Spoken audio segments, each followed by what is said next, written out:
निम्नलिखित पूर्णांकों का पूर्ववर्ती ज्ञात कीजिए।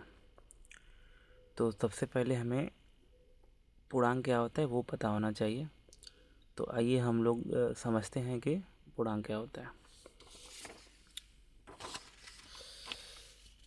देखिए पूर्णांक क्या होता है, ये 0 होता है, 1 होता है, 2 होता है, 3 होता है और 4, और यहाँ पे 5 है, और ये अनंत तक हो जाता है जिसका अंत नहीं होता है। ठीक है, अब यहाँ पे हम लिख नहीं सकते हैं क्योंकि गिनती अनंत तक है, तो इसी के लिए हम लोग डॉट डॉट लिख दे रहे हैं।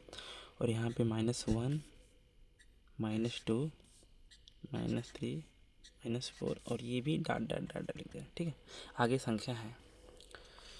अब देखिए या तो 0 होगा या तो 1 2 3, और यहाँ पे अनंत तक हो गया, और यहाँ पे आपका -1, -2 और -3, और ये भी अनंत तक हो गया। ठीक है, तो ये होता है पूर्णांक। पूर्णांक या तो धनात्मक होंगे या तो ऋणात्मक होंगे, और ये 0 होता है। ठीक है, तो ये होते हैं पूर्णांक।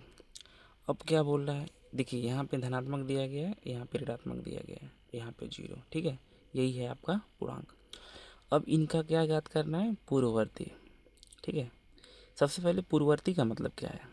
पूर्ववर्ती का मतलब कोई संख्या दे दिया गया है, उसके पीछे वाली संख्या को हम लोग पूर्ववर्ती बोलते हैं, और उस संख्या के आगे वाली संख्या को हम लोग अनुवर्ती बोलते हैं।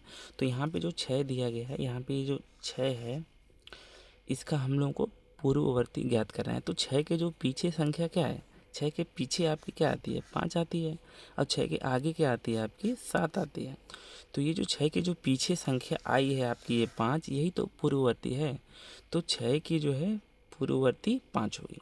तो यहाँ पे आपका उत्तर में 5 होगा, और ये -4, ये आपका क्या है, -4।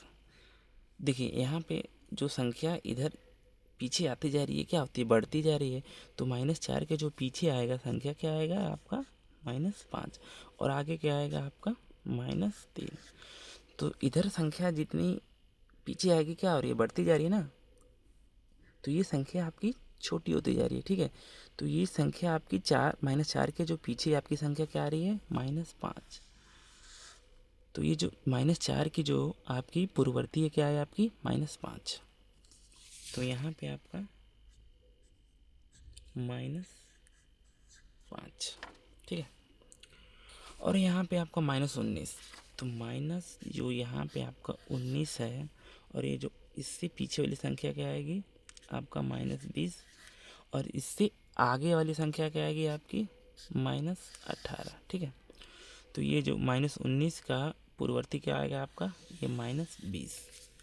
तो यहाँ पे आपका -20, और ये आपका 996, ये आपका क्या है, -996। तो इसके जो है पीछे वाली संख्या क्या आएगी, -997, और इसकी आगे वाली संख्या क्या आएगी, -995। तो ये जो -996 है, इसके पीछे वाली संख्या क्या है, -997। तो ये क्या है आपकी पूर्ववर्ती। तो -996 की पूर्ववर्ती क्या आएगी, -997। ठीक है, और ये आपका 0, देखिए ये आपका 0 है, 0 के आपका पीछे क्या आ रहा है, -1। तो ये आपकी क्या है, पूर्ववर्ती। तो ये आपका -1, ये आपका पूर्ववर्ती हो गया। तो ये आपका उत्तर हो गया। तो मैं आशा कर रहा हूँ कि आप लोगों को समझ में आया होगा। अगर यही आपकी अनुवर्ती पूछता, ये आपका बोलता 6 की अनुवर्ती क्या है, तो ये 6 के आगे आने वाली संख्या जो होती है 7, ये आपकी अनुवर्ती है। ठीक है, और ये -4 का बोलता आपका अनुवर्ती, तो ये आपका -3 है, और ये आपका -19 का अनुवर्ती पूछता, तो ये आपका 18। अनुवर्ती का मतलब आगे आने वाली संख्या। अब पूर्ववर्ती का मतलब होता है पीछे आने वाली संख्या। तो ये है आपका अनुवर्ती और पूर्ववर्ती होता है।